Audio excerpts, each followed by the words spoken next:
Today we're going to do a video talking about the modules that I use to enhance my isometric game in Foundry VTT.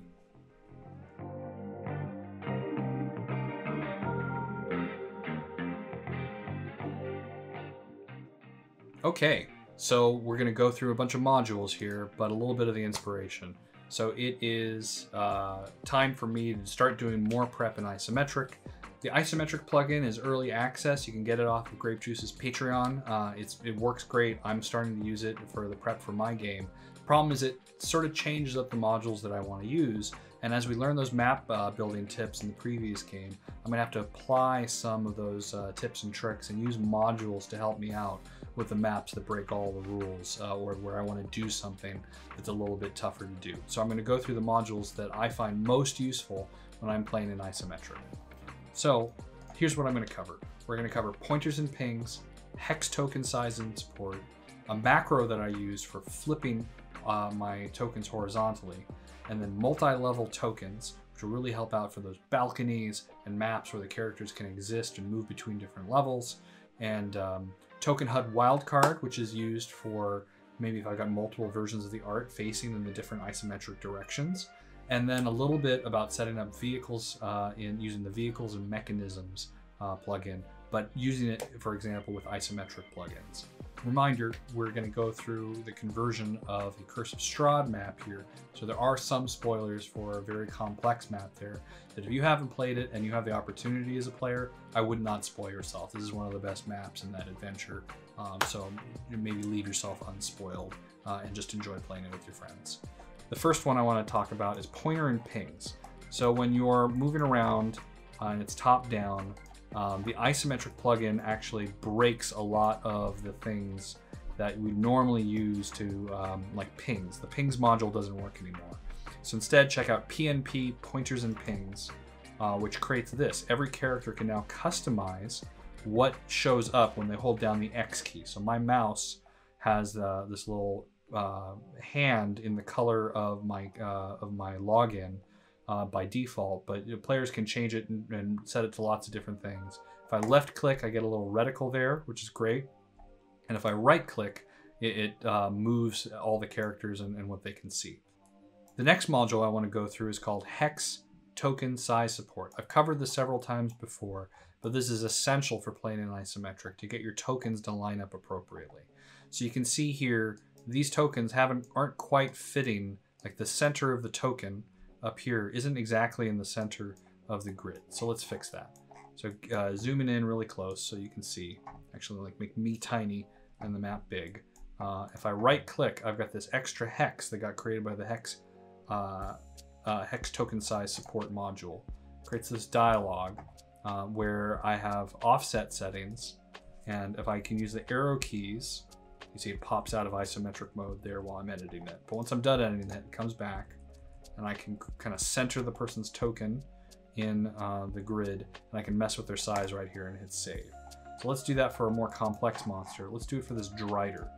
So this kind of spider creature in the monster manual is a large creature. So first, I'm going to go into its actual image settings. I'm going to move it to take up 2 grids by 2 grids. So now it fits on the grid appropriately. But you can see that it's still quite not big enough. Like that's not particularly scary compared to a human, right? That's sort of still medium size in my mind, right? To make this really large, I'm going to go into the hex size token support. I'm going to bump it up to maybe 1.5. And now it's bigger, right? And if it's not quite centered, I can use the arrow keys again or edit the numbers and hit save. And now this is a truly imposing spider monster. Facing down my Atlantean cleric here. So sometimes you'll run into a situation, let's get into a third technique here, where a character enters a room but they're kind of facing away from each other, right? So maybe this guy's coming down the stairs and inside the room is a spider and it's like they're back to back, and that looks kind of dumb. So it's really nice that they fixed the bug in the isometric plugin where you can now flip horizontal. So I put a macro down in my bar to make it really easy to get to, the little purple arrow backwards and forwards. Let me edit the macro so I can show it. I kind of show it here on the screen. I'm going to zoom in. I'll paste and cut and paste this code so that in the comments so you can see it down below in the description for the video. Let me go back to me being tiny. But the flip horizontal, when I click this, I can make the spider face the bad guy, make the bad guy, well, I guess he's kind of looking over his shoulder there, but I can have this guy face any way I want. And that's super useful just to kind of make things make sense. I also use it to make the characters emote. I can kind of like move this around if it's talking to them. If it's indecisive, I can have it look left and right, or kind of like try and figure out what it's going to do. And that's a little neat thing that kind of animates the character in a way that I think is fun. All right, next we're going to get into that Curse of Strahd conversion that was really difficult. And remember that we are trying to convert the Amber Temple. So here's the map. So the challenge with the Amber Temple is that there's this big open area where a fight might take place, but it can be sniped at from balconies from most every side. As you walk in, there's a balcony with really steep stairs, and stairs are problematic in isometric when they get really steep. They're really good if they're going kind of up and away from the camera, but if they're going up and towards the camera, you're not going to be able to see them. Secondarily, it's got murder holes on a balcony that's on the wall here, and then on the side that's opposite the stairs, there's more balconies. So there's balconies and murder holes in every direction. Players can stand and interact with it from multiple parts of the map. This, even on the top down, they have to break this into 2 different maps to make it make sense. Even playing top down, which is how I played it when I was a player in this level, it was really complex to understand. So I'm going to try and convert this map and show you the modules that I use to help out a little bit. So I've placed a couple monsters that aren't the monsters that are actually in the map, but here's the outside, and I flipped it around. I made it so that the characters enter from the top, not from the bottom of the map, because I thought it worked better. So here's Johnny entering. And then when he enters, the problem is he's entering a map, and you can see just how massive this map is. These squares are 10 feet. So you really get a sense of scale by kind of putting the characters in here. You descend these stairs, and you get into this first entrance area, but let me deselect here. He's on the upper level, or the upper level that has kind of things that you can interact with all around the side. But the bottom of the Amber Temple is down here, and I put that map off to the side. So this is the same area, just offset in the map a little bit, and I'm going to use teleporters to move between them quickly.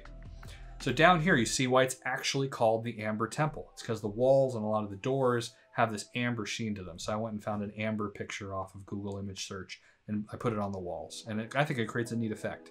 But there's the balcony right up here. There's 2 balconies in the back of the room, and there's murder holes over here that when you walk into this room, if you're not quiet and stealthy, you might get shot at by something.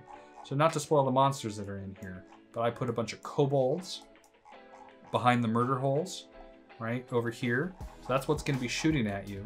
And then if the characters get all the way to the back balcony, maybe they can flank the big fight that's in the center of the room. The challenge, though, is that through this door there's a monster. So any character that stands here is both going to be represented in this room and up whatever's on the other side of this door on the top floor. You can see the bottom floor is down here.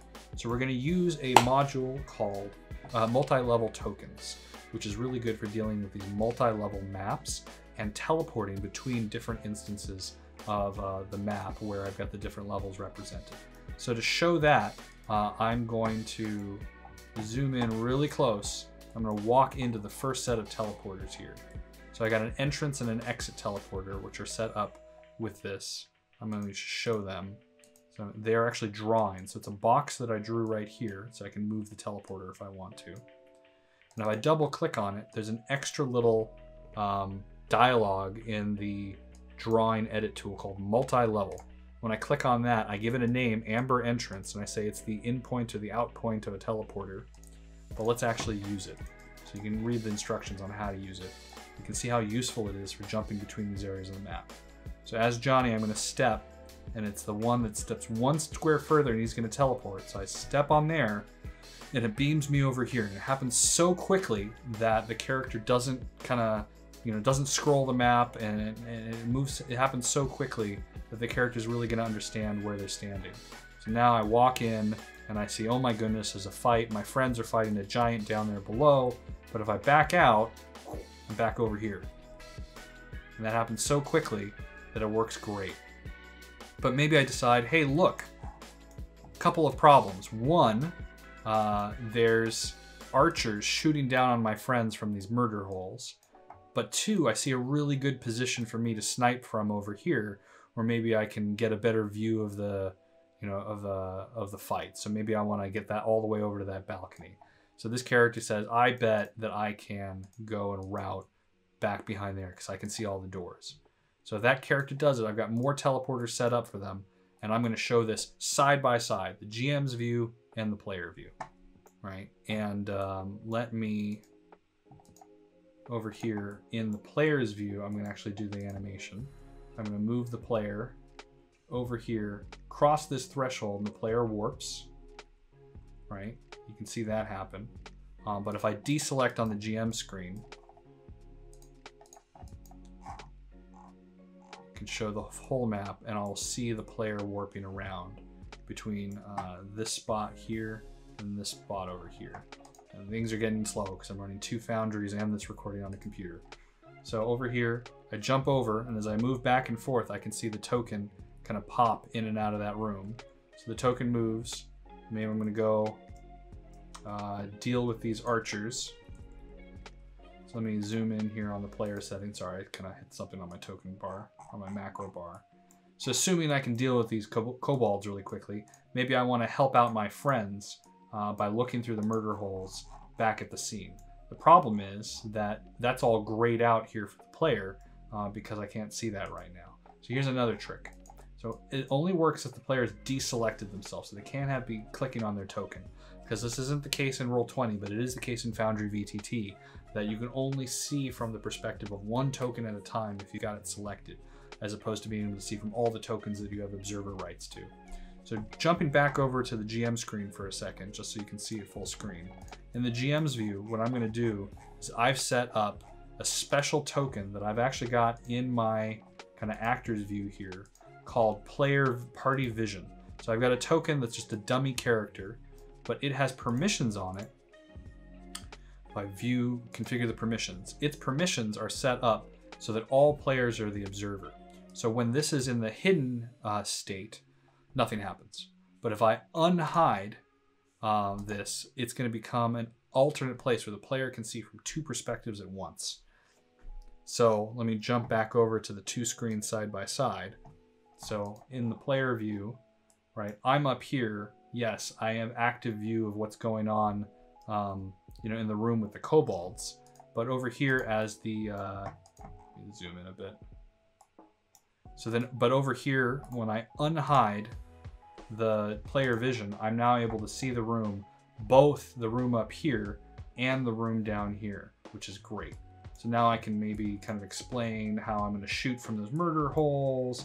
Maybe the player can measure distances to see if they're in range for a spell or an item or a ranged attack or something.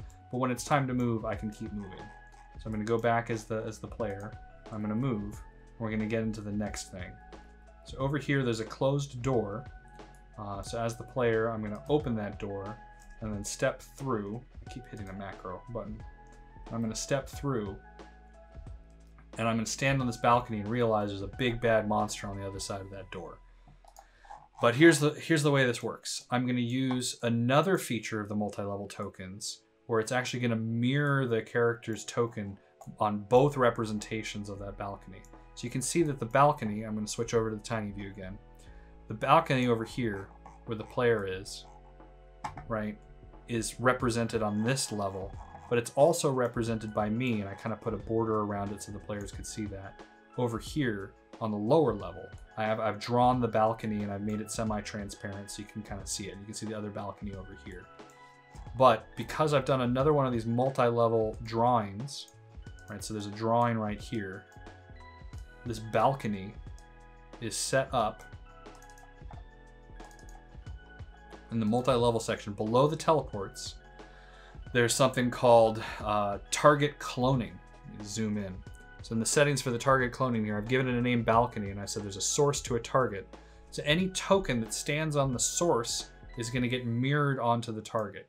So you can see here, Johnny is sort of like a darker color, right, to show that he's like a shadow of the real one. So over here, he's actually standing over here, and all of his movements are going to get simultaneously mirrored. So let me set up the player view and I'll show you what I mean. So if I get to 2 views, all right, so here's the player view, and I'm going to set the player to be down here on this balcony, zoomed in, and I'm going to deselect so I can see from the token vision. So maybe the player is moving over here and dealing with the beholder, but his friends can see him up on the balcony. So they can kind of see what's going on up there, which is fantastic. Right, you want to make sure that everybody understands where everybody else is, but they can't see the beholder because that's not inside there. But maybe if the beholder pursues him out, we're going to see what happens. So if the beholder moves through this door, boom, it's going to pop into existence down. So now I've got one token that shows up on both views using that MultiLevel Tokens plugin. And that is a really powerful feature. That is so cool that that works. All right. So next feature I want to show is something called Token HUD Wildcard. Everybody asks when I run these videos what this plugin is that makes up here that makes these powers show up, right? So I've got all these eye rays and things and layer actions and things that I can do. I've got basically the whole character sheet for this monster shows up here. So that is the Token HUD module. But there's an extension to that called Token HUD Wildcard that you can use to change the facing on a monster, or maybe you have multiple pictures of it facing in different directions. So because this is a render that I did in Blender, I actually did 4 versions of this render of each direction it could be facing. And so when I have the Token HUD Wildcard set up, let me show you how this beholder is set up in its prototype token. Go to the image tab, and I'm going to zoom in. So in this image tab here, the token image path, I left a wildcard on, and then I checked the box for randomized wildcard images. That's what I would do if I had like a mob and I had different kobolds or something, and I wanted, as I dragged out each one, them all to be different. But then this plugin adds a wildcard drop default, so I can have it default to one of them and one of them only. But then with that all set up and that dragged out and that prototype kind of being in place, when I'm on this mini, when I right click on it, a new button shows up over here, which is the a new button, which is the kind of token wildcard button. And I can switch between the different versions of that artwork, which can be really useful if I've got all the, maybe a boss monster I'll render in all the different directions, or maybe something in Hero Forge I've got in all different directions. So that's another plugin that I really like, is that Token HUD Wildcard. Let me show how that can make a narrative difference for players, you know, by letting them interact with things. So I'm going to jump over to the next map, which is my quick conversion of the Yawning Portal. So the players enter this bar. They're told they have to go meet somebody at the bar maybe, and so they enter in of somebody standing at the bar. Now maybe you wouldn't think to go ask this turtle a question, but if you do ask it a question, I can have it turn around to face. Right click, and then I've got 4 different versions of this token art, all taken from different angles in Hero Forge. So if you talk to them, I can have them turn to face. The trick here is you have to make sure that the token art is centered, so it rotates around a stable point and that they're all the same dimension, so that it works with the hex token size support, and you don't get a different transformation. You can't have a different transformation for each facing. But I find this really useful for, say, that beholder, or kind of creating some narrative scenes. And you can see here, I'm going to have the same issue that I had with Curse of Strahd, where there's a balcony all the way around this map. I'm going to have to deal with that when I build the second level. And then there's the pit down here. So I might actually create a mirrored multi-level token version of that later. All right, so the last thing I want to show is how to set up vehicles in Isometric. This isn't really specific to Isometric, I'm just proving it can work. So there's a plugin called Vehicles and Mechanisms. So I've got all this great isometric artwork that is really neat and useful for doing the kind of different heights of a ship. So this here is a tile from Epic Isometric, and I can move it around. Moving around a tile is fine, but I have to change, you know, from the actor tool to the tile tool in order to select it and then move it, and it is a big pain. So let me get into how I actually do this. So the first thing is you need a control token. So I'm going to put a control token up here next to the boat. I just kind of picked I made a little icon for that. And then I'm going to draw all the areas on the boat in which you can stand. So I'm going to draw a little box with the squiggle tool. I guess I'll do this connection tool. So you drag. I'm going to drag something to cover all the squares on which players could stand.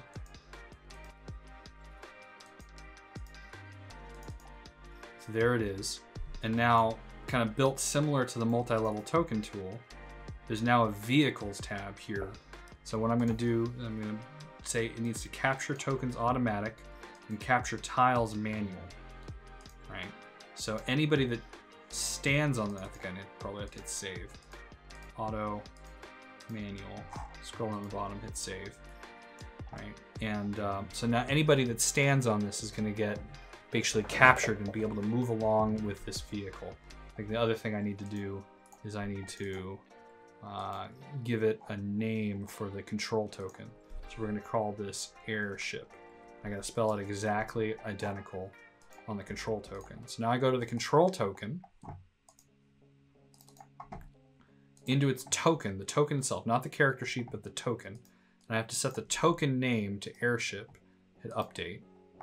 And then when I move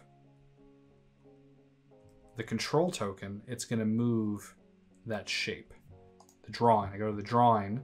So when I right click, there's a new reticle down there. When I click that, any tile that's underneath, it's going to capture. So now I can move the control and it moves the boat.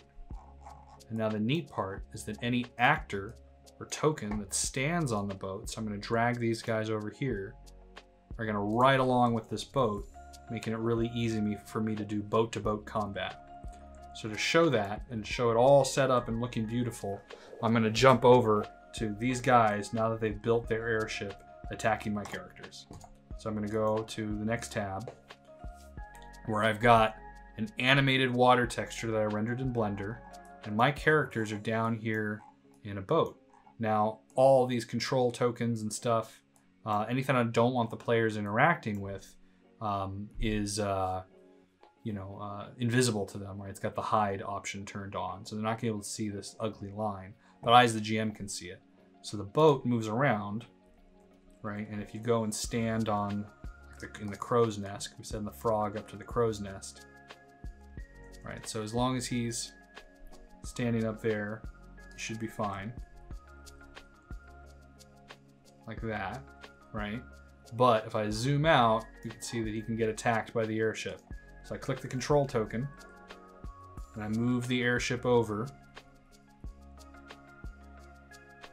right? And the airship is on the top layer. If not, I can use the tile controls to have it sorted and be on the top layer. So the captain's going to jump down onto this boat, and his first mate, the ogre, is going to move aside, and you can see that it automatically captures whichever boat he's standing on. So moving back over here, and he moves away. How cool is that? Now, when you're playing top down, this module is actually even cooler because you can mess with rotation. But you can't mess with the rotation in here, though I would love to have sort of that alternate token art and like have multiple save setups or something. It'd be really complicated, probably too much work. But as long as you don't need to rotate the boats, you should be in a good state to just mess with this. So thanks for checking out those modules with me. I'm going to keep making isometric videos and kind of documenting a bit of my journey, learning how to use Foundry VTT and playing my game. So if you want to follow along, subscribe, and I'll look forward to seeing you next time.